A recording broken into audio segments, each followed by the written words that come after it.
Hello, my lovely friends. My name is Ava, and here is my April TBR.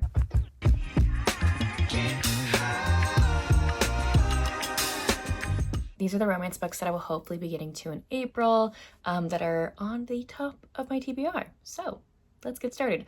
Normally I start out with my Meet Me Up book club pick, which is a book club that Tiffany and I run from TikTok's pages. We both run an alien/monster romance book club. However, we have started doing this thing now where we're going to be picking our next month's book in the live show of the previous one. So our live show for March isn't for a couple days, so we haven't picked April's because we kind of like to get the audience's, the viewers' opinions on what they think we should read, and we take that into consideration in the live chat. So yeah, we haven't picked that one yet, so stay tuned for that. I'll probably post it on my Instagram. For a book with disability representation, I have Phantasma. I believe this one has OCD representation, which I don't think I've actually read a lot of OCD rep, so I'm really looking forward to that. And I think it's also own voices. So I actually run a book club in Austin at the bookstore that I work at, and this is going to be our book club pick for April. So we're really excited. I've heard great things about it. I heard there's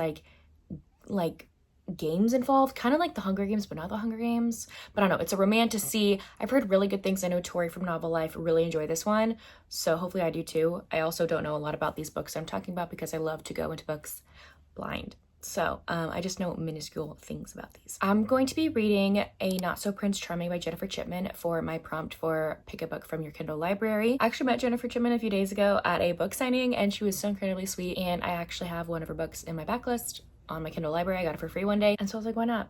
I think it takes place at a Royals University or something along those lines. That's what I can gather. So, but I'm actually currently reading Spookily Yours, and I'm really enjoying that one. So actually, if I don't pick up A Not So Prince Charming, I might pick up Wickedly Yours, which is the next book in the series I'm currently reading, which I think I have that one as well.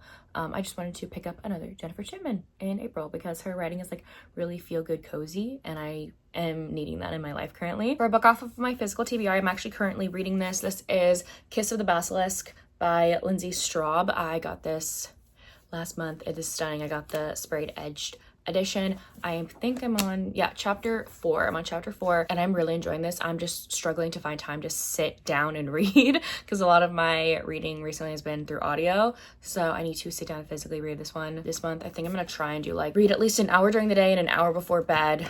And hopefully I will get some reading done. But from what I can tell about this book, it's really good. So I wanted to pick this one up before it even got picked up by a publisher. It got some traction on TikTok, and then it got picked up by a publisher. I believe this is a love triangle. It takes place in this world. It kind of feels like historical-esque. However, Basilisk shifters exist, and they used to be at war with the humans. Anyway, the war's over, but as a result of the war ending, the Basilisks have a choice in helping the prince choose his future bride for every generation. So every generation, when a prince is born that same year, the women in the village or in the land that are also born in the same year, when they come of age, when they're I think 19 or 20, they all have to go through a training process with a basilisk of their own to teach them how to pleasure a man. So this heroine was born in that same year. She has been paired up with the king of all the basilisks to teach her pleasure. And I think it's a love triangle with the basilisk who's training her and possibly the prince. I don't know, I haven't met the prince, but that's what I think I remember the summary being about. But I'm only on chapter 4, and it's hot. This is hot. If you want something with a lot of spice that is humongous, pick this one up. For my historical romance pick, I chose The Scoundrel's Daughter by Anne Gracie. I just want to read more Anne Gracie books. I really enjoy her books. I had no idea what this book is about. No clue. I saw it was available for me on my Libby, and I downloaded it, and I do really like Anne Gracie's historicals, so that's all I need to know. It's the first book in a series. I think there's 4 books in that series, and yeah, I've read the other 2 series that are available on my Libby, so I was like, gotta pick up the next one. For a book off of my Libby, I picked No Tomorrow by Carrie Cole. Honestly, I've read 3 Carrie Cole books so far this year, and they have been some of my favorites. So I just decided to pick up one that was available to me on Libby, and I've heard really good things about No Tomorrow. When it starts out, I think our hero is homeless. That's all I can remember about the summary. The last one I read was Don't Kiss the Bride, and that one was so good. So good. And also I read Tide like a few weeks before that point. So good. These books are so good. So I just wanted to pick up another Carrie Cole book. Sorry I don't know a lot about these, y'all. I love to go into books as blind as I possibly can. Sometimes it's a blessing and sometimes it's a curse, because I feel like when I know too much about the book, my expectations are like go down when I read it, because I'm expecting something that I shouldn't, because I haven't read it yet. I don't know why. So I'm making sure not to set my expectations high by knowing more about the book than I should. For an author backlist, I picked Out of the Woods by Hannah Bottom Young. This is technically a part of her backlist, even though it's her newest release. Okay, it's my rules, it's my prompts. I can choose what I want. So I've been waiting on this audiobook since the book released. And if y'all know me, she's like my favorite. I love Hannah so incredibly much. I even got to meet her and have the book signed, and I got to hang out with her and hug her and talk to her, and it was absolutely amazing. So I can't wait to read this. I want to listen to it on audio so badly as well, so I've been holding off. So the audiobook comes in 2 weeks. I'm so excited. This is a marriage in crisis romance with two characters we met in Out on a Limb. They're already married. And it just explores their marriage even further, because they got married pretty young, I think when they were 19 or something. And as the years have grown, they've grown as people, and they're not the same people as they were when they were kids. And so they're trying to learn how to like get to know each other all over again when they are such different people. So I love Hannah. I can't wait for this book. I'm so excited. Next I want to pick a book that is part of a series I would like to continue. So I picked Out with the Tide by Julie Olivia. I also met Julie Olivia a few days ago at a book signing, and I read the first book in this series about a week ago. These are books about like Peter Pan inspired characters, and all I know is that the hero is the guy from book number 1 who represented like Hook, his brother, and a woman I don't think we've met before in the series. So this cover is stunning. It's gorgeous. So I just want to keep on reading the series. I had a lot of fun with the first one. I love like the Peter Pan like esque small town that Julie Olivia created. It was so cozy and fun. I love to prioritize books and authors I've never heard about before, just so I'm not reading everything that I'm already seeing, you know what I mean? So I found Order of the Swans by Jude Devereaux. This is a magical romantasy. Honestly, I can't even tell what it's about based on this summary.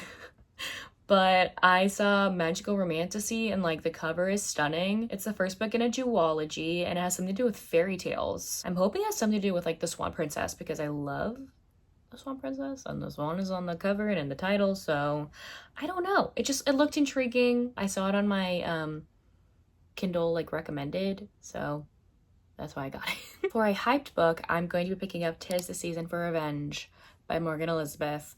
I have never read a Morgan Elizabeth, but this one has been highly recommended by a lot of my friends.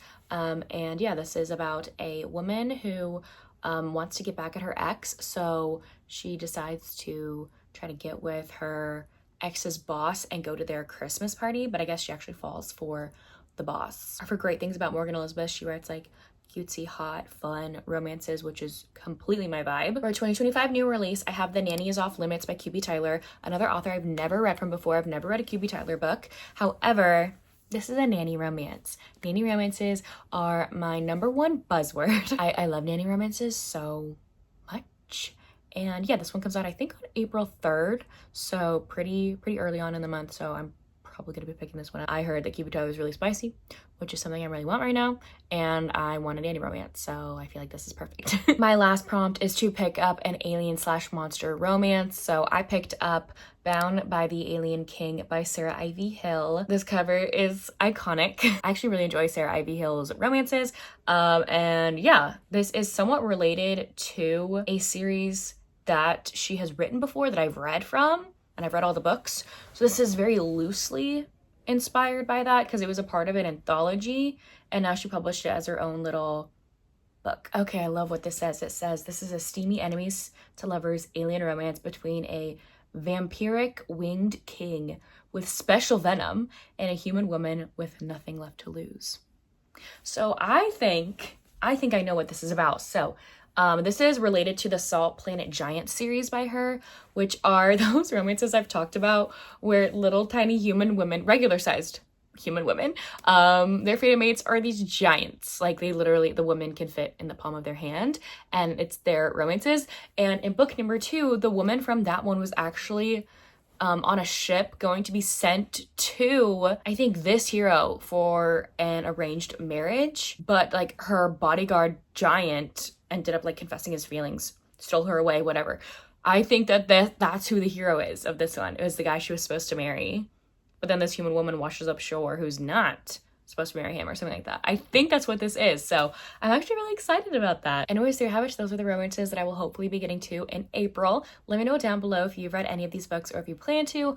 And if you don't feel like commenting anything else, you can leave me, what emoji should we do? Just do any pink emoji today. I'm feeling pink. Any pink emoji. Anyways, thank you all so much for watching. I will see y'all soon in my next one. Bye y'all.